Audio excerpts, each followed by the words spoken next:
go ahead and get your tissues and your sofa seat belt. Lori Daybell's sister, Summer, called her out in a jailhouse phone call and screamed everything that we've been wanting to scream at Lori and more. And we're going to talk about it in today's video.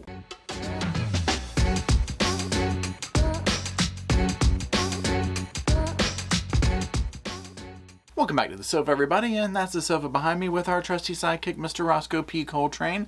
My name is Paul. Now, like I said in the beginning, today we are reviewing that jailhouse phone call between Lori and her sister, Summer Shiflett. Honestly, this really made me look at Summer differently. I was glad to see from Lori's side of the family. I know we've heard from Colby, but, you know, like Lori's sister, these kind of people, with this reaction, right? Because we hadn't seen this, at least I hadn't leading up to this, or seen the evidence of this. And so for me, I was like, finally, you know, because all I had really seen of Summer was when her, you know, she came out defending Lori, which she talks about in this phone call. So we're going to get into it. What we're listening to is that phone call, and I'm just going to put a few clips of it up. Again, if you want to watch the whole thing without my commentary, go to East Idaho News, their YouTube channel. They have the whole thing there, and you can listen to it without me interrupting. And that's it. So let's go ahead and put that first clip up. I don't know what anybody knows. I've been in isolation for 2 weeks, so I don't know anything that's going on. I haven't talked to anyone. Well, they know that they found Tylee buried in a pet cemetery and JJ buried on Chad's backyard. Now, one thing I want you to listen to these clips through the lens of, like I like to say, is listen to how Lori speaks. This is her entire tone that we've heard from this entire case, right? This, well, I don't know what was going on. I've been in the, you know, whatever, locked up in solitary. And, you know, for sure she knows what's going on, right? Summer immediately, I mean, it gave me goosebumps. I was like, oh my God, because she's reacting with the horror that I think most any of us would. And then two, as we're listening to this, listen to how she's trying to get through to Lori, and you can just hear it in Summer's voice where it's like, who am I talking to? Did you know they were there?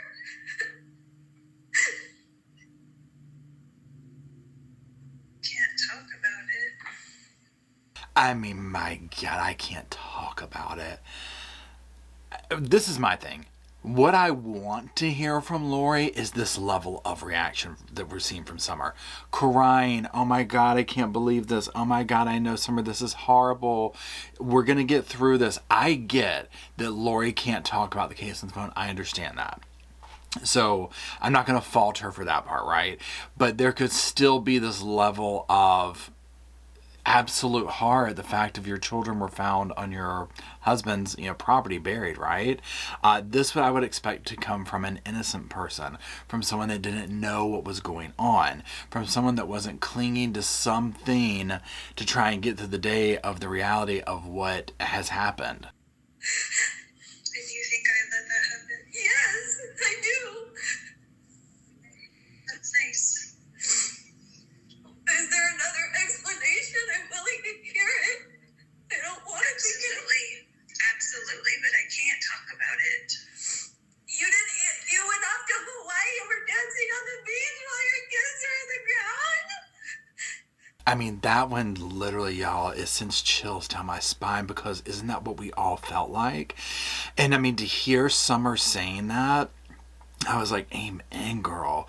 I mean, I was so proud of that moment for her having that, right? Of just that, like, you're dancing on the beach with your children in Chad's backyard. We're not going to even get to Chad, right? And you know, and Lori, well, there is another explanation, but I can't talk about it. And I mean, this is my thing. I'm like, what is the explanation, Lori? Now, none of us have ever heard this. You know, I'm sure it would be something like they transitioned from whatever this La La Land is that Lori believes in, right? Anything but, you know, what really happened to them, of their lives were taken from them. And I mean, we've heard what happened to the remains. I mean, as of this recording, we have gotten the cause of death of poor little JJ, and it's horrifying, right? Horrifying. And so to sit here and listen to Lori And, also, I mean, what we've seen, too, leading up to this is non-emotional stuff. But again, just hearing Summer with this level of emotion to it, it's a breath of fresh air to hear someone with this reaction that is related to Lori. And I'm not talking, I know Colby was upset with her and whatnot, but I guess, I was really looking for one of the siblings, because my interest has been looking at all the siblings and whatnot of what happened, like what was the family like, speaking of Lori's family, what took place here, because we see that Alex had, we see what happened to Alex. And then Summer and her mother came out in the beginning, but they were like very pro Lori, because I think that really, now listening to this, I'm like, I think that at the beginning they really were like, Lori wouldn't do this, right? Now I do still think that there's some other stuff going on, and maybe, I don't know if Summer has come to maybe more realizations about, with the Charles and things of that nature when all that stuff was going down, right? But at least we're able to sit here and see this horror-stricken version over the children, and just the shock of what was going on. Because again, for me, and I'm probably speaking for a lot of you, I think that's what hit us, is it was like, why is she off in Hawaii dancing around and her children are missing? And she seems to just be like, no, they're fine. But it gets worse, so let's keep listening. You know me, Summer. That's what I thought. You still do. Lori, if you let that happen to them and didn't tell us and lifted me in the ground like a piece of trash, then I don't know you, because you would have never done anything like that. That's correct. And if you knew and didn't tell us, that's not okay. We love you. If I hear Lori say this one more time, you know me, it's like she's riding off on this opinion that other people have always had of her, because everyone in this case has said she was like this, amazing mother at one point. You would this is like, you would not expect this from her, right? And just to see how it keeps unfolding, and we hear Summer say this throughout this phone call of, like, what? But then as you just realize, like, my God, can you imagine you are on the phone with your sibling? Well, you've already gone through the realization, and like all this weird stuff's going on with your sibling, and then you're getting this proof of, wait, my nephew and niece are found buried in her boyfriend husband's yard. And it's looking more and more like this realization of, my sister, like, she knows about this, kind of a thing, and you're having to go to that realization. I cannot imagine. We would have taken them. We would have taken care of them. You could have gone home and done anything you wanted. That's what you think? I don't know what to think. None of us do. You haven't told us anything. We believed you. We stood up for you. Amen, girl. And this is one thing that so many of us voice in these cases that we watch, especially when it deals with children. It's like, why not give them to a family member, adoption, something? Why do these people resort to killing their children? I will never get it. And then to hear Lori's response, that's what you think? Imagine saying that. And this is the thing, like, this phone call doesn't do Lori any favors, right? I bet her defense was like, oh my God. Because it's bad, right? And then towards the end where Summer starts, yelling at her again, like, we don't know what to think. Because that's what's scary, is how Lori just cut everyone off. And it was, everyone's after me, you're evil, this, and blah, blah, blah, blah, blah, blah, blah. And then all of a sudden, you start finding this information out.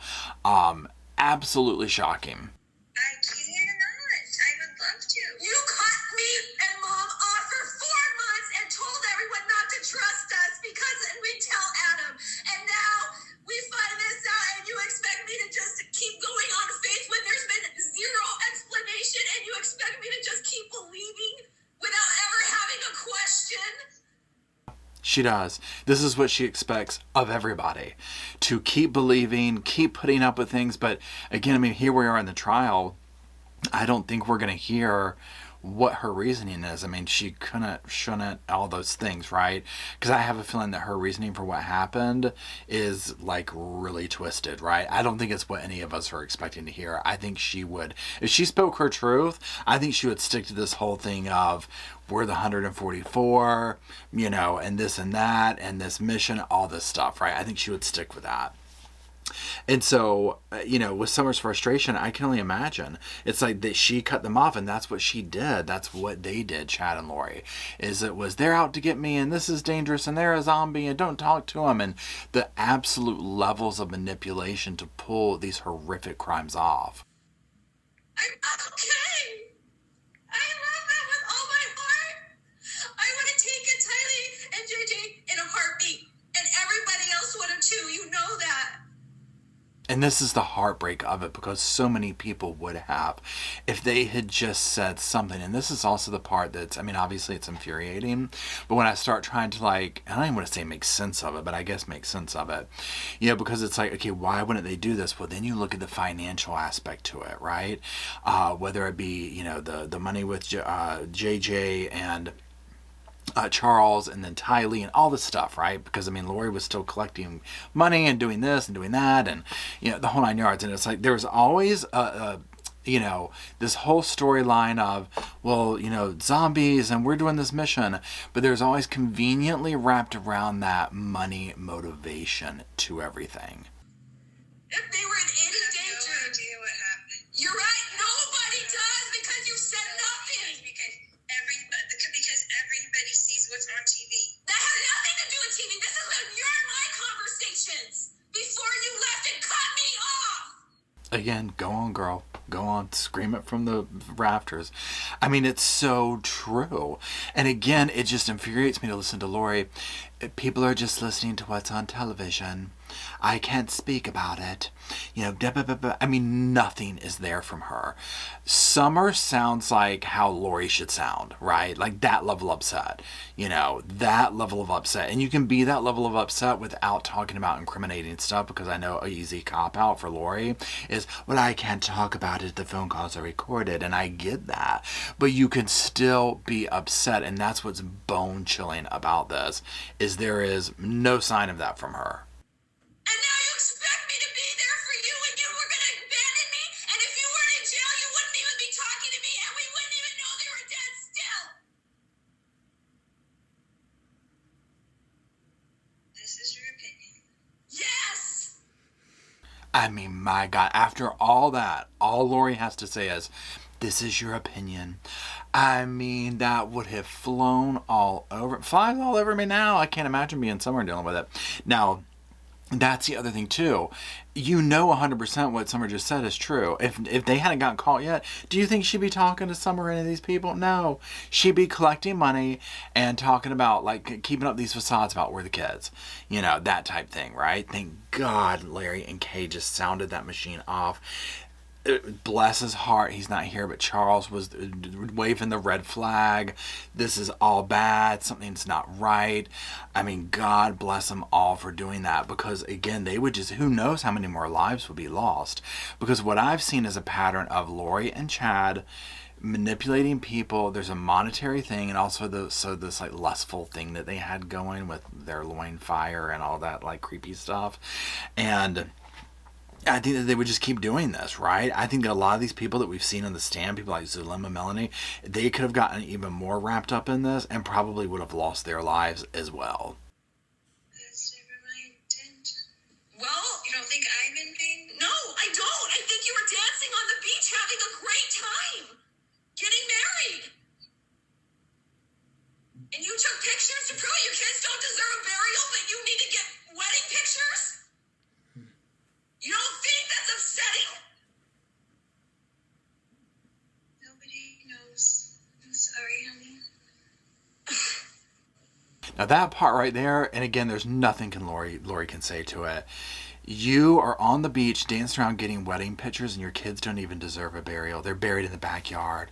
like pieces of garbage, as she says, and again, there's just nothing with Lori. When her back is against the wall, she'll start in on this nobody knows, da da da da da, or whatever she's coming up with at the time, because there's nothing you can say to this. It is so horrifying. There's nothing you can say except to gaslight and do whatever the things Lori's doing. I don't understand. I don't understand. This is not my Lola. I'm not in love. I've never even seen you be upset with your kids. I went to bat for you and said that to everyone. I never have been upset with them. I never have been. How can you just go on without them? And that's such a powerful question. How can you just go on without them? That's what's so shocking about it, is how quickly she was just, boom, next. I am on to this other stuff over here. It's like she met, and I don't even want to say met Chad, because it's like she stepped into this world, and yes, obviously he was a part of it, but she stepped into this world and was just on to the new Lori, and everything and everyone had to go. Without any upsetness, and without telling us anything, and then expect us to understand. No, who's in the world? Nobody in the world knows what I've been through. If that part doesn't turn your stomach, why is it with these people, and by these people I mean the Loris, the Letitias, the Daryls, the Anthony Todds, the Chris Watts, I could go on. In the face of all this, they will always revert back to, you don't know what I've been through. How they can say stuff like that is utterly beyond me, but it's also very telling. Now, I always say this in every video at some point, I ain't no doctor, I ain't no lawyer, so any opinions I give on what I think someone might be, if I say narcissist, whatever, it's just my opinion. I cannot diagnose anybody with this stuff, right? I'm not qualified to, and even if I was qualified, I wouldn't be doing it. But, I mean, to me, it seems like that kind of egomaniacal, I can never say that word, a big ego, for God's sakes, selfishness, narcissism, whatever it is, they can't see out of that to the bigger picture of things. And it's like they tell on themselves. And that's one thing where I'm thankful, because you can see, like, in the real version of what this person is, as opposed to what they're trying to present. Okay, so now I'm deceived. Everyone in the world is deceived except for you. And then when they go on with the deceived stuff and this and that, and again, it's just hiding behind words, hiding behind concepts to avoid what the truth is, right? And again, with the Lori, I sit here and look, and I'm like, even if, because I do think that she knows deep down inside somewhere, like, this is clearly not right? And I've said this in other videos, but what do you do when you've gone to this level? Do you hang on to the false narrative, or do you stop and say, oh my God, yeah, y'all are right, this is horrible, what did I do? I mean, number one, she's in the middle of a trial for her life, right? So that would not be too beneficial to her. But then the only other option is to come to that realization of, this is horrible what I've been part of. My children were buried in the back of somebody's yard, right? But again, it's like, for me, I want her to feel that. I want her to have that realization. I want her to express these emotions that we see Summer, Colby, the general public, hey, Larry, everyone but her and Chad, and a few others who will remain nameless at this point, though we've seen them on the stand. Lori, fine. You were dancing on a beach with a smile on your face, taking wedding photos. Yeah, months later. If there was not a time I wanted to come through the screen and just, I don't know what. Again, it's the logic. She's letting us in on her logic. Yeah, but like months later. Oh, okay, Lori. Okay, got it. Now, if you haven't followed this case, what they are referring to are these wedding pictures. I mean, pure cringe. I'll put one of them up here. Absolute cringe. Well, people are seeing this, and it's like, I thought her kids were missing, because remember when this took place and is unfolding, we didn't know all the stuff that we know at this point, right? But now we know, of course, especially Chad, that they knew that these children were not coming back. They knew that these children were buried in his backyard. And they moved along quite quickly. And they were in Hawaii dancing and playing ukuleles and just doing all sorts of cringy stuff. And that does not sink in here, because in her world, oh, that was months later. Why wouldn't I be doing that? You don't need to go on with life trying to be happy, trying to find some kind of happiness. You think I want to be alone? I mean, again, 100% letting us in on how she thinks. I'm trying to find some kind of happiness, trying to, whatever. Do you think I want to be alone? I'm like, girl, look at what you just allegedly lived through. Pretend it wasn't all intentional, right? You're already married. I mean, like, this is what doesn't make sense. And this is why it's entertaining to listen to her try and, like, reason with it. Because any logical person, Summer had to be listening on the phone right now going, what? I mean, who am I talking to? This doesn't even make, like, no normal person would be saying these things about, no normal person would be doing the things that Lori did, number one. But then this however long ago after this crime took place on the phone with her sister. I mean, I would have hung up at a certain point if I was Lori, just because I'm like, I literally cannot say anything to this person other than please yell and scream at me and like get that out of your system at me. You know what I'm saying? Like, I deserve it, kind of a thing. But Lori was probably just like annoyed at this phone call. Because I love you with all my heart. Please consider that Chad has lied and been deceived, and that you have been deceived, and that this is not what you think it is. And that's the part that I would like to know if she has considered that. And basically what I'm talking about with the whole thing of she's like clinging on to this whole false narrative, because if she doesn't allow, in Summer's words, the potential to be like, I've been deceived, imagine doing that and being like, well, wait a minute, this isn't what it was going to be, and now my kids are gone, and numerous people, Charles, Allen, I mean, you name it, right? So that dynamic right there is, an interesting prospect. And again, I don't think that Lori, not anytime soon, would ever admit to any of this, because I also, in addition to her not wanting to be like, oh my God, what are these horrible things I did? I don't think she wants to be wrong, right? I just think that she's not the type of person that wants to be wrong. And so she's going to just hold on to this and tell everybody, you know me, you'll find out the truth. And it's just like, what version of the truth does she think that we're all going to be like, oh, okay, that's what it was. Okay, we didn't know all that, Lori. We're all good with it now. It just doesn't make sense. Who loved them their whole life and took care of them their whole life? So why would you not be buried that way? I didn't. She acts like because she like took care of her kids for a certain amount of time that she was almost entitled to be like, well, I was done. They had to go. I took care of them for their whole life, short be it, and it was time to move on. I mean, that's just how that comes across. Now, also, it's interesting is listening to her saying, the thing about the burial and whatnot. She's like, I didn't. And I think one thing that she is able to disassociate herself with the scenario, because I do not think that Lori was like there at the burial site. I could be totally wrong. And now that we have the information about JJ, it does make me wonder if she was more actively hands-on with him losing his life.